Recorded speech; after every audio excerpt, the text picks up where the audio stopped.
Welcome back, friends. Listen, it is no secret that teaching is a rewarding job, but it can also be a stressful one. So today we are talking about how teachers can better take care of their mental health. Joining me now in our LCMC Health Wellness Lounge is Dr. Lindsay Post. She's the Chief of Psychology at University Medical Center. Good to see you, my darling. Thank you for having me. Yes, look, shout out to all of our teachers. Once again, we love you all so much, but as you know, as I know, I really do feel like the job of a teacher is way more than just the educator. Would you agree? Absolutely. I would say that a teacher is, yes, they teach the children, but they also serve as kind of a parent in an emotional support sense.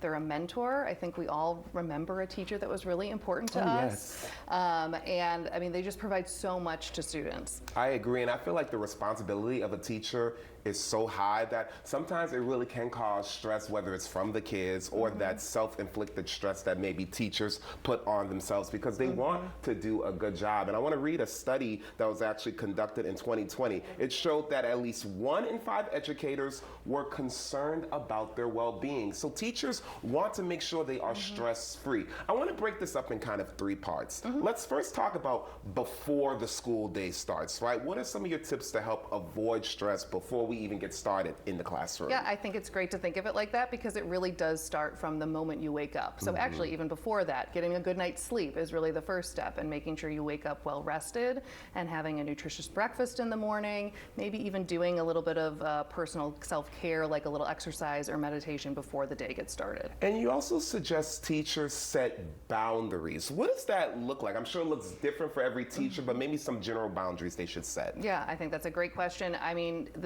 the workday doesn't end when the kids leave the classroom usually, so there's a lot of grading, curriculum development that the teachers do have to complete, but it's important to have a work-life balance. So I think going into the new year of the new school, back to school year, really starting out with an intention to figure out what your boundaries are and leaving work at work and making sure you're taking care of yourself. I completely agree. And look, say teachers do all of those great before getting to school tips, setting boundaries, getting a good night's sleep. It happens. Sometimes you're in the middle of the day and you just get stressed out because the kids need a lot. Maybe it's your administration. It could be a whole bunch of things. During the school day, what are some of your tips on how teachers can stay stress-free? Yeah, I think stress is going to happen. So it's never going to be a stress-free workday in probably any workplace, but for teachers in particular. Amen. So I think making sure that you give yourself some breaks when you're able to, going for a short walk on your lunch break, again, eating that nutritious lunch if you can, doing even some deep breathing while you're sitting at your desk and making sure you're taking care of yourself. I think that all of those things are really important to maintaining our health. I completely agree. And you know, exercise is very important. It really helps with the mental health. That's no secret. You say teachers should try doing some desk exercises? So, I mean, you don't really have a lot of breaks as a teacher. So if you have a small break, even doing things like leg raises, calf raises, a neck roll, those types of things can release stress. Okay, a little raise of the leg. I like that. That is true. And hopefully that can help if you're having a stressful day. But let's talk about after school, right? Because the school day will end.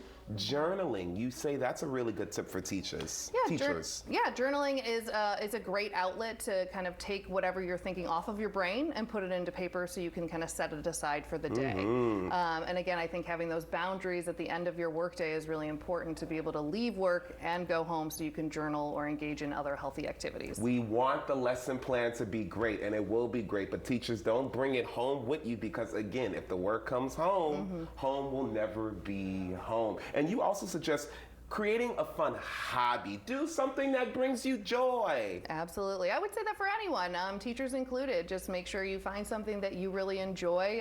You know, could be something art related, you know, exercise, again, going for a run, whatever it feels like for you. I love that so much. You all are seeing some great tips on your screen as well. Getting to sleep, like we mentioned, and practicing mindfulness and meditation. All so important. Dr. Lindsay Poe, thank you so much for being here. It's always good to see you, my sister. Look, if If you all have more questions about how to stay stress-free during the school year, really any time of year, log on to lcmchealth.org. All right, coming up next, everybody, Lindsay just talked about creating great lunches. Well, guess what? We are back to make another healthy lunch for teachers after the break. Don't move.